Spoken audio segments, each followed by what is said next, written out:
All right, we're here at Home Depot and we are going to pick up the stuff for our version of the Pottery Barn Harper non-tufted headboard, which might become the full bed eventually, but this is just what we're doing for now. So we're going to go in.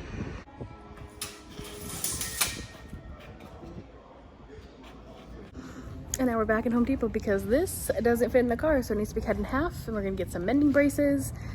So hopefully the structural integrity will be okay, even though it's going to be split into two. So yeah, this is going to be fun. This is already starting off at a great start.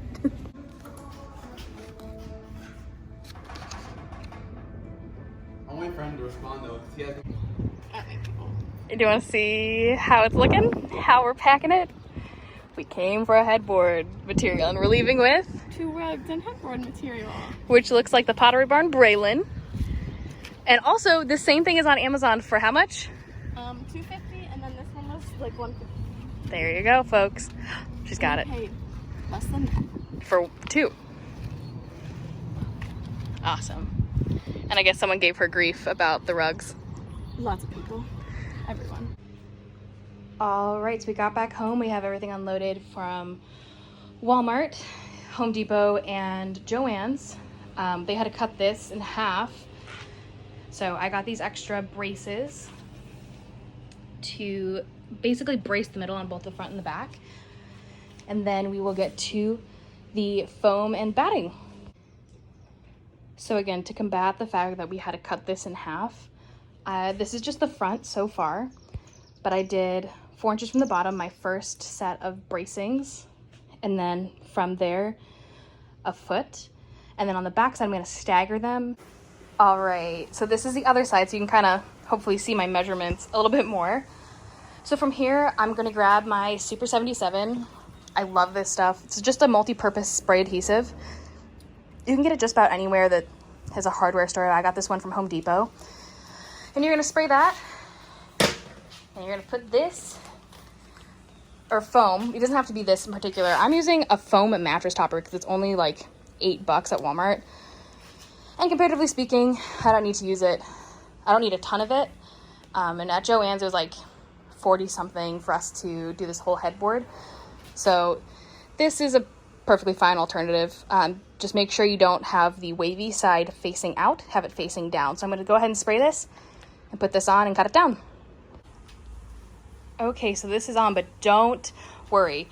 Alyssa just rolled across it, so it has a couple little dimples, but this is what the polyfill is for. I choose a low profile medium, just kind of smooths everything out. And then when I go ahead and staple the back ends of this with these, it'll just give it like a nice, smooth, clear finish. But while I'm letting this adhesive set on here, I'm gonna go ahead and start the legs. So these are cut 2x6s. I got a 2x6x12 and I cut it in 6 feet. And I'm gonna wrap it with this. I don't need a big quilting medium. This is just a $5 fleece blanket from Walmart. This is just gonna be the preamble to the twill that we're gonna use to cover it, but we're just gonna go ahead and staple the back side, get it so it has a little bit more of a cushion and a little bit more of a pillowy look, but also keeping that same sort of square arm angled wingback shape. Okay, so I wanted to show this before I put the staples in it because I did realize I forgot to mention a step. When you put this on, I recommend taking some of this adhesive, get your money's worth, you know? And when you're doing this, just put it on the finishing side. So for me, the finishing side, quote unquote, would be this back side here. This is where all the staples are gonna go for my twill, and everything else is just gonna face the back. No one's gonna see it. It doesn't need to be perfect. And I also finish up these edges just really easily. So this is before I put the staples in. Again, I'm only gonna do a very, limited amount of staples. It's probably only gonna be 10. And then 2 here on this layer. On the other layer with the fabric, it's going to be a little bit more important that I get more staples and more fluidity to this, but this so far is what this is going to have, sand staples. And also just making sure you trim off these edges. I'm going to bring this inside. I'm going to bring all this inside because we're going to get ready to do the fabric and I don't want to do it on my garage floor. All right, so we brought this inside, as you can see. Don't mind this. This came with the house. We're working on it. So we finished up the edges by we, I mean I. Alyssa's outside mowing the lawn because she's awesome. So now we're gonna put this polyfill on. like I showed you guys before, and we will show you how it looks.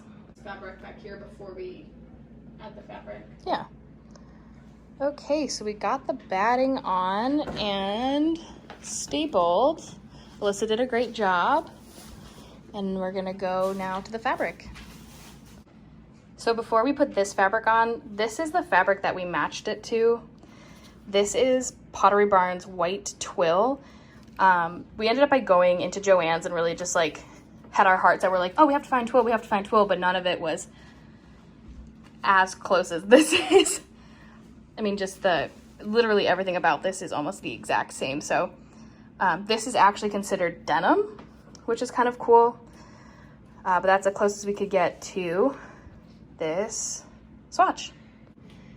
So Alyssa has since gone to bed, but this is what it looks like, stretched and everything. The kind of wet patches you see are like the downy wrinkle guard to try to get that fabric crease out. But I just finished up one leg and we'll finish up the next here in a minute and then put it together. All right, so after we did the legs, cut the back, and upholstered this, we went to bed, so now I'm back. I'm gonna put these on the legs and the headboard just to attach everything, and then we should be set.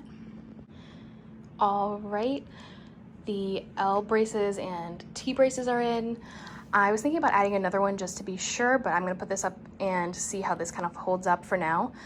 I'm not gonna finish the back, but I can do a tutorial on how to finish a back of an upholstery piece like a headboard like this. But since it's not gonna be like exposed or anything, I'm just gonna leave it as is. This is the final product.